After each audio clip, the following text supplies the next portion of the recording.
بسم اللہ الرحمن الرحیم. ویلکم ٹو فسی ایجوکیٹرز ڈیلی حدیث.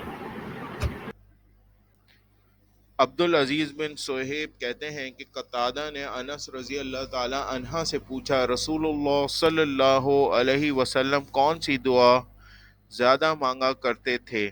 انہوں نے جواب دیا، آپ صلی اللہ علیہ وسلم سب سے زیادہ یہ دعا مانگا کرتے تھے، اللہم ربنا آتنا فی الدنیا حسنة وفی الآخرة حسنة وقنا عذاب النار۔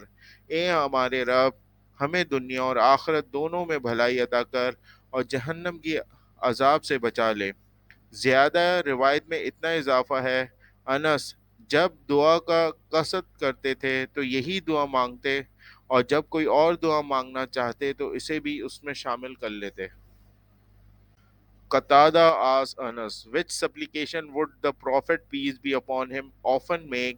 He replied, the supplication he would usually recite was, O Allah, give us in this world what is good, and in the next what is good, and protect us from the punishment of hellfire. The version of Ziyad adds, when Anas wished to supplicate, he uttered this supplication. When he uttered some other supplication, he combined it with this supplication. Thanks for watching. Please subscribe our channel Fussy Educators.